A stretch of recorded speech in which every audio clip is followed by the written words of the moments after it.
Hello, my name is Quentin Lawton, and I'm a PhD student here at the University of Miami's Rosentiel School of Marine and Atmospheric Science. I research hurricanes, and I'm also in charge of our outreach organization, Canes on Canes. Our goal is to educate the public on the science of hurricanes and hurricane preparedness. Hurricanes are some of the most destructive systems on this planet, and every year they bring devastating winds, storm surge, and flooding to coastal cities and communities. Nowhere is this more prevalent than here in the city of Miami, which is defined by hurricanes. Here, it's not just buildings and structures that have been affected by hurricanes, but the very geography of the coastline itself. I'm standing at our Rosentiel School campus here on Virginia Key, which is a small island just a few miles offshore of downtown Miami.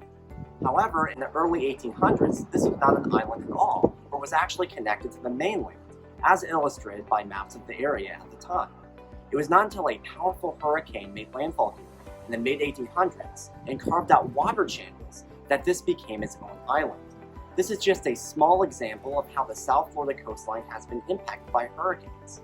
It's also a powerful illustration of how water in hurricanes, via storm surge and flooding, can have major impacts on local communities. In this video series, we're going to share with you the exciting science behind hurricanes. Today, we'll try to answer the questions, what is a hurricane and how do they form? To get more on this, let me pass it off to my colleague, Kurt Hansen, for more. Thanks, Quentin. I'm Kurt, another student at RSMAS studying hurricanes.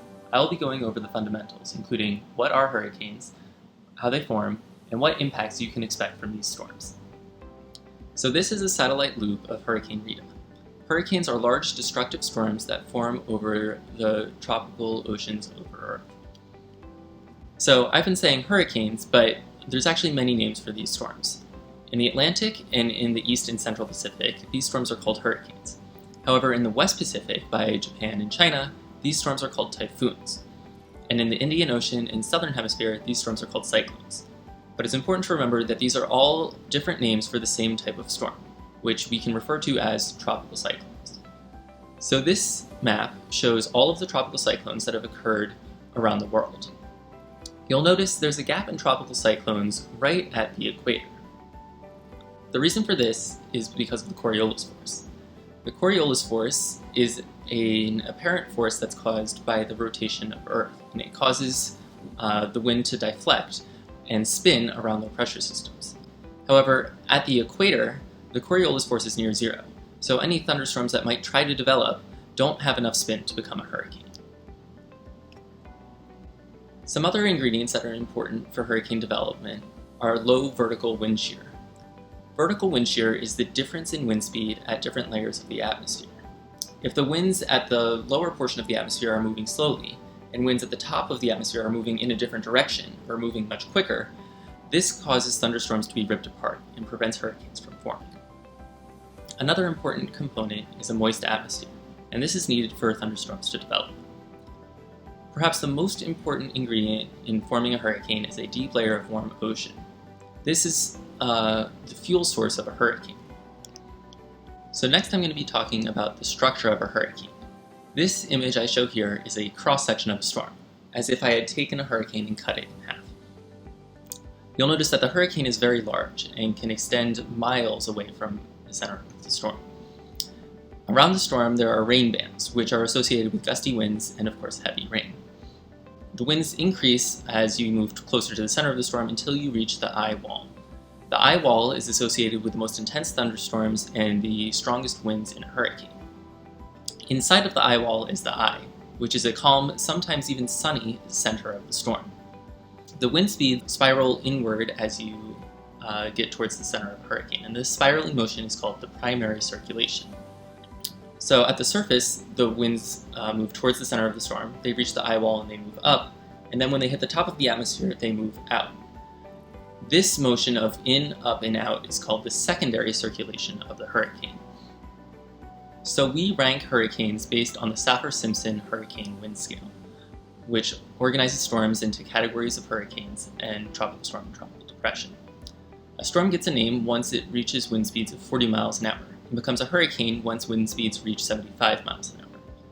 A storm is said to be a major hurricane once wind speeds reach 111 miles an hour. However, it's important to remember that the Saffir-Simpson hurricane scale is only based on the wind speeds in the eye wall. It doesn't tell you anything about other hazards associated with a hurricane or how large the storm may be. So does size matter?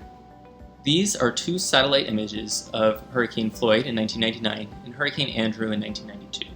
Both of these storms were strong Category 4s with wind speeds of 155 miles an hour. However, you can see that Andrew was a much smaller storm, and so we see that the Saffir-Simpson scale does not tell us about the size of a hurricane. However, both of these storms were incredibly destructive for different reasons. Andrew went on to hit Miami-Dade County and became the costliest tropical cyclone at the time. Hurricane Floyd went on to hit North Carolina, where it caused record-breaking rainfall. So what does a forecaster look at? This is a satellite loop of Hurricane Harvey as it approached Texas. This visible satellite imagery shows us that thunderstorms are developing in the eye wall of the storm, and that the eye is becoming clear and we can see all the way to the ocean surface. This indicates that Harvey was a very powerful hurricane. However, satellites give us other tools that we can use to observe and estimate hurricane intensity. For instance, this visible imagery shows a strong-looking hurricane. However, we also have microwave imagery, which acts as an X-ray into the center of the storm. And we can see that this storm is actually a bit broken. The eye wall isn't fully formed around the eye, which indicates that this storm might be a little bit weaker than we might have first thought. Another way that we can measure hurricanes is by flying into them. The hurricane hunters take on this daring task by flying planes into the hurricane and dropping instruments that measure temperature, wind speed, and humidity down to the surface. So now I'll be going over a bit of hurricane climatology. The Atlantic hurricane season lasts from June 1st to November 30th, although tropical storms and hurricanes can form outside of these date limits. Peak season in the Atlantic is around September 15th, although August, September, and October are usually very busy months. For us in South Florida, hurricanes can hit at any point during hurricane season. However, typically June, July, and November don't see very many hurricane strikes in Florida.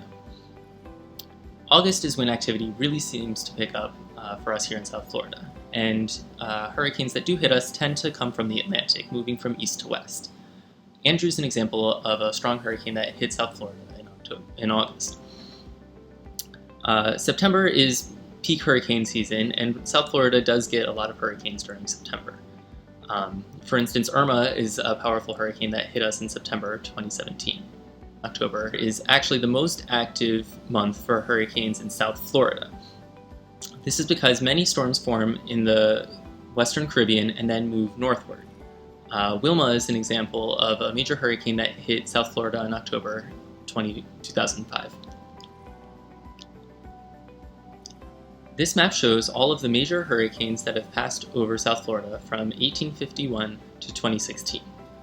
Since 2016, we could add Hurricane Irma to this list. So next I will be talking about hurricane hazards. So while hurricanes are usually associated with wind, there's many other hazards associated with storms. And the most deadly impacts of hurricanes actually come from the water.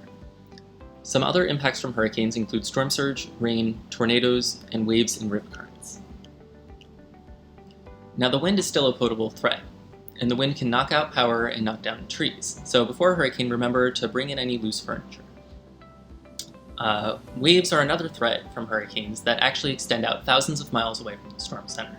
Dangerous rip currents and severe beach erosion can occur even if a hurricane isn't directly moving over you. Rain is one of the most costly impacts from hurricanes.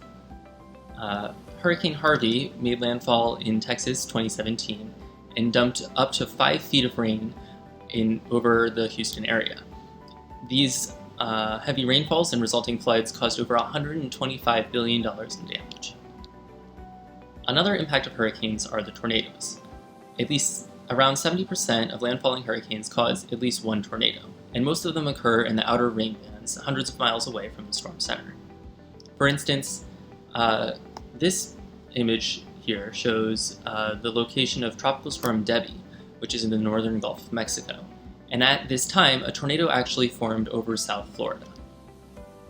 Perhaps the most important impact from hurricanes is the storm surge. Storm surge is caused by the wind blowing the water onto land. And so the storm surge isn't a wave, but is more of an inundation.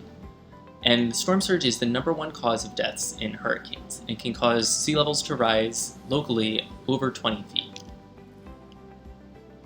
And this is an image of storm surge causing flooding in Brickell during Hurricane Irma in 2017. Some future video topics that we'll be covering are hurricanes in a changing climate, hurricane forecasting and how it has evolved, why hurricane research is important, and Miami's history with hurricanes.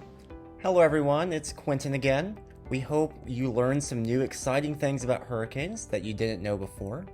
Before leaving, we'd like to leave you with some discussion questions that might guide conversations about this video in the future. Our first one is, what are some ways you have noticed hurricanes being incorporated into the culture and identity of the Miami area? Can you name a few ways hurricane forecasts might be important for local communities?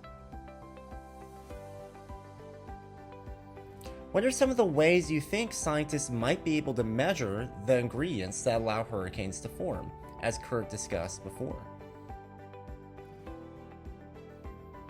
And finally, what do hurricanes mean to you? Have they impacted you directly? How about indirectly? We're excited to follow up on this video with some more specialized videos on hurricanes in the future, so stay tuned.